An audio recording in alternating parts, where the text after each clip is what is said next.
Diferentes formas geométricas em cores fortes se movem, cortadas por linha branca, se transformam em ondas.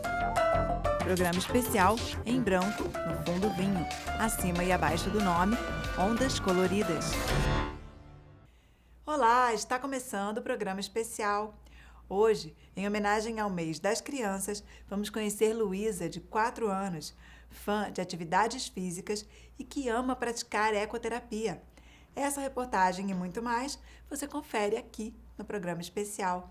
Eu sou Juliana Oliveira, apresentadora e cadeirante. Fique com a gente! No programa de hoje, o trabalho da ONG One by One com crianças e jovens e o entusiasmo da menina Luísa com a ecoterapia. E ainda, na série sobre autonomia, uma entrevista de Fernanda Honorato sobre formas alternativas de comunicação.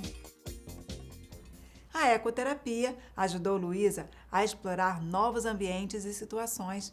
A mãe dela, Thalita, e Simone, especialista no assunto, falam sobre os benefícios da prática. Área externa com chão de terra. Uma mulher sentada em um banco e uma menina em pé em frente a ela, ambas de máscara, seguram um catavento. Meu nome é Thalita Altenberg Benvenuti, sou mãe da Luísa. Ela tem 4 anos, tem deficiência visual e faz ecoterapia. A Luísa nasceu de 34 semanas. Embora tenha sido um parto prematuro, foi tudo tranquilo, todos os exames deram normais, nenhum indicativo de nada. Fomos para casa, ela começou a ter obstrução do canal lacrimal, ficam umas secreções no olho, e aquilo, como eu era mãe de primeira viagem, me incomodava, achava que poderia ser alguma questão dela ter ficado uma semana na UTI. Quando fomos pro oftalmo, o oftalmo falou que não tinha, que era questão da obstrução, que aquilo era normal, que com o tempo sairia, mas que ele tinha denotado um outro quadro. Aí o oftalmologista diagnosticou como sendo coloboma, que é uma falta de tecido que tinha atingido então a retina e o nervo óptico dela, e por conta disso ela teria uma baixa visão, e então o oftalmo sugeriu que começasse quanto antes a estimulação visual precoce. Ao fazer a estimulação visual, percebemos que ela não focava nos objetos, não acompanhava com os olhos, então a gente foi percebendo que aquela baixa visão, na verdade, era uma cegueira total. Procurando pela internet, eu lembrei da ecoterapia, lembrei de como eu já tinha ouvido que era maravilhoso e pensei, tá aí, uma ótima ideia, Luísa fazendo ecoterapia seria interessante. Ela começou na ecoterapia, ela tinha 2 anos de idade. Foi numa fase que ela não queria explorar muitas coisas, ainda tinha receio com vozes diferentes. E a gente se preocupava com essa questão de exploração dela, porque ela dependia dessa exploração para ter consciência do ambiente, né? E colocamos ela aqui no cavalo. No começo ela chorou um pouquinho. E aí, quando ela percebeu que estava batendo vento nela, que ela estava alta, que ela estava num lugar diferente, assim, ela percebeu que gostou. E aí parou de chorar e começou a andar, então, com o cavalo, junto com o terapeuta ao lado. E começou a gostar. Então, a gente foi vendo, assim, uma melhora incrível com ela, fazendo esse tipo de terapia. Hoje, a gente vê ela aqui na ecoterapia, a gente vê ela falante, adorando vir, adora o cavalo dela, adora dar uma cenoura para o cavalo, de sentir a cenoura na mão, o cavalo mordendo, sentir que o cavalo pegou, escutar o som que o cavalo faz ao morder a cenoura. Então, assim, são diversas coisas que marcam o dia dela, e na hora que ela vai dormir, ela começa a lembrar de como foi o dia, e aí, independente do que teve no dia, ela sempre fala alguma coisa da ecoterapia. A Luísa, ela faz ecoterapia uma vez por semana e ela é uma criança muito ativa. Então, se ela está em casa e não está fazendo alguma atividade assim física, ela já pergunta: mamãe, o que eu vou fazer agora? Então, a gente aproveita, tem algumas atividades que meu próprio condomínio oferece, como natação, como como balé, entre outras atividades. Então ela é uma garota assim muito pro esporte. Eu sou Simone Miranda, eu sou psicóloga, sou psicopedagoga, sou pedagoga, sou psicomotricista, trabalho há 30 anos com ecoterapia. A ecoterapia, ela tem uma abordagem tanto na área da saúde, como na área da educação e na área esportiva. Tanto que uma das fases da ecoterapia é o pré-esportivo. Então, a ecoterapia é um método terapêutico que se utiliza do cavalo como um instrumento cinesio-terapêutico. O cavalo, ele é dotado de um movimento que se chama movimento tridimensional, né? Então, além dele realizar esse movimento específico, que é o único animal que realiza esse movimento tridimensional, ele é dotado de ritmo, né? Então, muitas crianças se beneficiam desse movimento que é transmitido pelo cavalo. Tá? Esse movimento tridimensional é um movimento similar à marcha humana. A gente não usa só o movimento. A gente tem argolas coloridas, a gente tem o bastão, a gente tem bolas. Então, a gente trabalha dentro de uma abordagem psicomotora, né, que está dentro da questão cognitiva, da socialização. Então, através de uma abordagem lúdica, a gente traz a brincadeira, mas todo o nosso trabalho, toda a nossa atividade que a gente propõe para o nosso praticante, ela tem um objetivo. Ou trabalhar um alongamento, ou trabalhar um fortalecimento de membros inferiores, ou trabalhar um fortalecimento de membros superiores, trabalhar o equilíbrio, a questão tátil, de você passar a mão no pelo, ele é macio, de você passar a mão na crina, ela é mais áspera, dos sons. O próprio ambiente de terapia, ele já nos auxilia no processo terapêutico, né? Porque aqui você pode ver, a gente tem pássaro, a gente tem as árvores, a gente tem o próprio animal, o relincho do animal, a andadura, o movimento dele, né, no piso, a gente faz sons, a gente trabalha a comunicação. Eu digo que a ecoterapia é um trabalho completo, né? Você tanto trabalha as questões motoras, as questões sociais, as questões de comunicação, as questões sensoriais, né? Como as questões cognitivas da criança. Dependendo da deficiência da criança e das necessidades dela, a gente monta um programa específico. E dentro desse programa específico, a gente estabelece um material específico também para ela, né? Adequado a ela, as necessidades dela. Por exemplo, um estribo fechado, uma almofada. No caso da Luísa, a gente usa um material específico para estimular a Luísa. Então, esse material, geralmente, ele tem uma textura, tanto o material pedagógico quanto o material do cavalo. Porque a gente, às vezes, no finalzinho da sessão, para motivar a Luísa, a gente dá a rédea para ela conduzir o animal. E ela gosta muito, então quando ela sente que ela está puxando o animal, isso para ela, para a autoestima dela, é maravilhoso. Então todos os materiais que a gente usa com a Luísa, a gente tem o cuidado de sempre trazer com alguma textura, com algo que ela possa identificar através do tato, né? Ou a gente traz alguma coisa auditivo para ela. Então, onde a gente traz o som para ela poder conduzir o cavalo através do som que a gente está emitindo. E isso motiva muito ela porque traz também independência para ela, né? Então, e ela sempre está querendo mais. Eu quero correr, eu quero... A mãe diz pra gente, se ela pudesse, ela ficava o dia inteiro aqui, a tarde inteira. Quem quiser conhecer mais sobre ecoterapia, nós temos o site www.ecoterapiario.com.br. O telefone para contato é 0 operadora 981 87 1474. Próxima a um cavalo, Luísa segura a mão de um homem e anda. Um menino com uma cenoura na mão e uma mulher se aproximam do cavalo.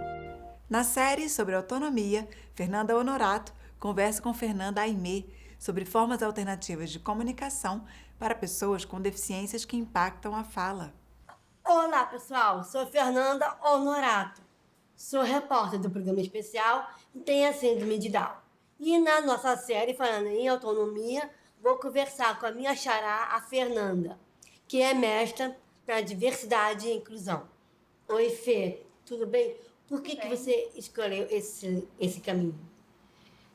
Bom, eu sou terapeuta ocupacional também, né? Antes de fazer o mestrado em diversidade e inclusão, eu atendia numa instituição pessoas com deficiência física e uma das pacientes tinha uma questão de comunicação, né? Ela não tinha fala e eu percebia que ela tinha um potencial comunicativo bom, ela compreendia o que a gente falava, só que muitas pessoas acreditavam que ela não tinha esse potencial.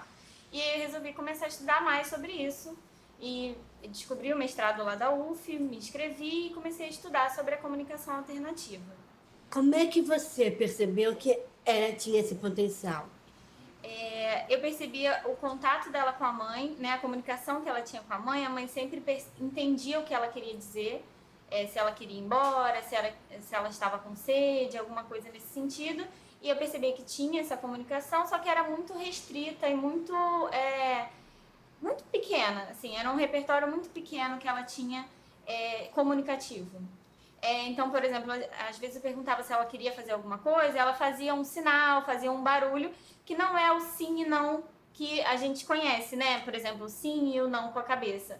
Ela fazia um som, um sinal, às vezes ela fazia um bico para dizer um não. Então, ela dava alguns indícios que ela entendia o que a gente estava querendo dizer e ela passava as informações da maneira dela. O que você fez a partir daí? Eu comecei a montar pranchas para ela. São painéis com imagens e figuras em que ela pudesse fazer escolhas, né? Mostrar o que ela queria fazer de atividade ou alimentos, por exemplo, que ela gostaria de comer. E aí, no mestrado, né, eu comecei a ver que é muito mais que isso a comunicação alternativa, né? Dar autonomia para a pessoa abranger, alcançar todas as funções comunicativas possíveis. Então, só fazer escolhas é muito pouco. Agora, eu trabalho mais com o método POD, que a tradução em português dessa sigla ficou convencionada em pranchas pragmáticas de organização dinâmica. O que seria isso?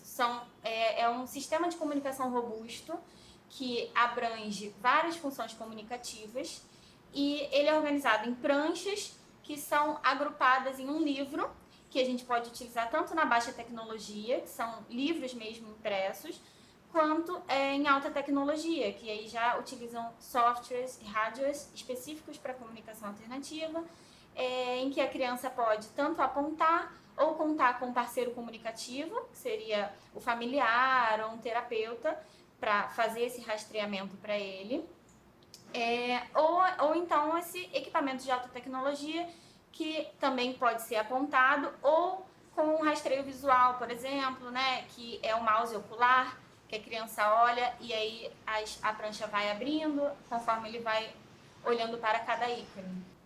Quais são essas funções comunicativas? As funções comunicativas são diversas. Por exemplo, pedir informação, expressar uma opinião positiva, expressar uma opinião negativa, pedir um objeto, pedir ação, dar informação sobre alguma coisa. Por exemplo, contar que um sonho que eu tive ontem. Então, assim, são diversas. No método POD, que é um sistema robusto de comunicação, ele abrange pelo menos 20 funções comunicativas. Como é que as crianças utilizam esse tipo de prancha? Eu vou te dar um exemplo. Algumas crianças que não têm fala, às vezes têm alguns comportamentos que os pais não entendem muito, né? Até nas terapias de gritos ou de choro, que às vezes não tem um motivo assim muito compreensível. E aí, utilizando esse podbook, né, que é um livro de comunicação, a criança poderia, por exemplo, falar que está cansada dessa forma. Aqui na minha mão tem um livro de comunicação alternativa com 12 imagens por página. A primeira imagem que eu estou apontando está escrito mais a dizer, que tem um número 2, que indica que vai para a página 2. Então, eu vou virar mais a dizer. Aqui, por exemplo, a criança pode contar eu quero, que já tem o número 11, e a gente vai para a página 11. Descansar. Então, poderia ser uma criança que está cansada, por exemplo, a gente estava fazendo um treino de marcha, uma atividade cansativa, e ela não tem como dizer isso com a fala, e aqui, usando o livro, ela poderia dizer que está cansada e precisava de uns minutos para descansar. A gente está dando o exemplo de criança, mas isso pode acontecer com adulto também, né? Após um traumatismo craneoencefálico, por exemplo, um AVC, isso pode acometer a fala do adulto, né? E a comunicação alternativa pode ser utilizada temporariamente durante esse período que a pessoa está sem a fala ou para a vida toda. E é muito importante a participação das famílias, porque a ideia é que essa comunicação não seja só um momento da terapia, seja para a vida da criança, então, do adulto, né? Que ele utilize esse livro, esse podbook, em todos os contextos da vida dele. E o que é autonomia para você? Autonomia é a pessoa poder atuar sobre a vida, né? Então, a comunicação alternativa está totalmente envolvida com isso. A gente poder falar o que a gente quer, a gente poder dar uma informação, perguntar sobre alguma coisa. Então, a autonomia está totalmente interligada a isso. Fê, obrigado pela sua entrevista. Foi tão bom estar aqui, te ter essa oportunidade com você aqui. Ela faz que sim com a cabeça em agradecimento. Então é isso, pessoal. Até a próxima. No próximo bloco, você vai conhecer a ONG One by One. Até já! Estamos apresentando Programa Especial. Voltamos a apresentar Programa Especial. A ONG One by One promove mobilidade e inclusão para crianças e jovens com deficiência. Vamos conhecer esta iniciativa? Quintal Gramado, um rapaz na cadeira de rodas. Uma mulher toca o rosto dele e ajusta a cadeira. Sou Teresa Stengel, fundadora da ONG One by One, mãe de 3 filhos, de Nicolás, de 24, Andrés, de 20, Isabela, de 13. E Nicolás nasceu com mielomeningocele e hidrocefalia. Então, Nicolás nasceu em Rosário, no interior da Argentina, há 24 anos. E realmente a gente não sabia que ele nascia com mielomeningocele. E foi assim um susto, até que a gente entende. Mas eu tive a oportunidade de ler, de estudar, de preparar-me e entender realmente o que é o que eu podia fazer para ajudar a meu filho, não?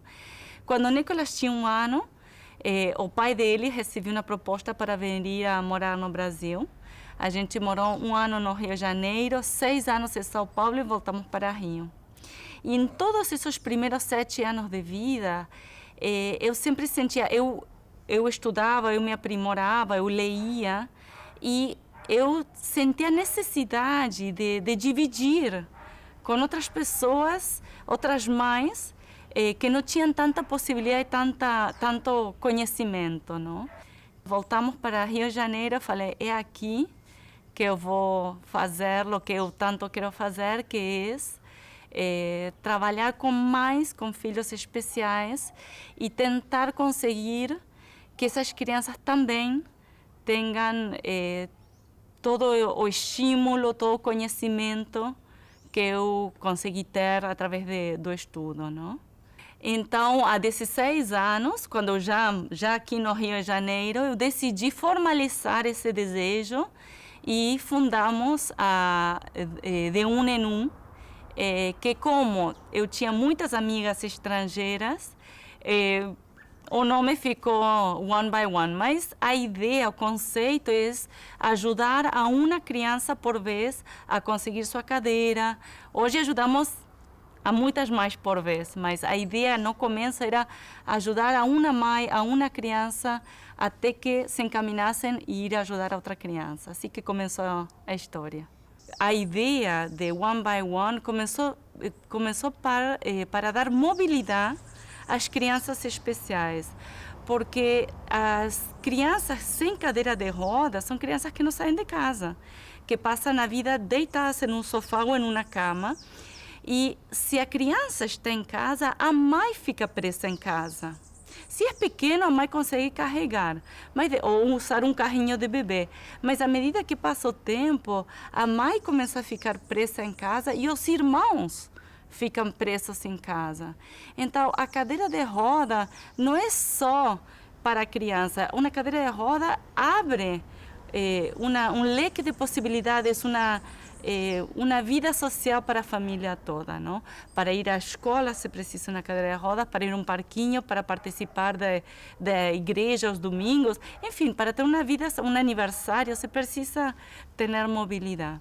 Então, One by One começou dando mobilidade às crianças. E à medida que foi passando o tempo, a gente foi identificando as questões mais importantes e a gente foi trabalhando, por exemplo, com os mais pequenos. A gente tem um trabalho com crianças de 1 ano até os 7 anos, onde a gente trabalha toda a parte cognitiva, sensorial, cognitiva. Ensinamos as mães a estimular a seus filhos a importância de por que é importante colocar a criança no chão para um desenvolvimento neurológico, por que é importante ensinar, em vez de só fazer um purê misturar, você separar as comidinhas e explicar, isso é abóbora, isso é feijão, para que a criança comece a ter um palato mais depurado, comece a identificar os sabores. E da mesma coisa com a parte sensitiva, porque muitos têm problemas de sensibilidade. Então, estimular toda a parte sensorial. Então, a missão de One by One é dar mobilidade e inclusão social através da educação. Então, nosso objetivo é comprar uma cadeira de rodas que se adeque perfeitamente ao tamanho e às necessidades de cada uma dessas crianças, para que essa criança possa ser parte da sociedade, não? E uma coisa importante que sempre a gente não se cansa de explicar é que há todo tipo de cadeira de roda para todo tipo de criança, porque cada criança tem sua característica e sua necessidade. Então, essas cadeiras que a gente compra são feitas à medida de acordo a cada uma de nossas crianças, não?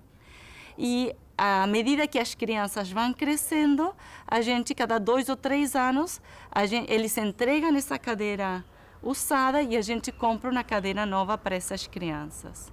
A gente tem um grupo grande de amigos e amigos de amigos e gente que vai apadrinhando as cadeiras de roda de nossas crianças.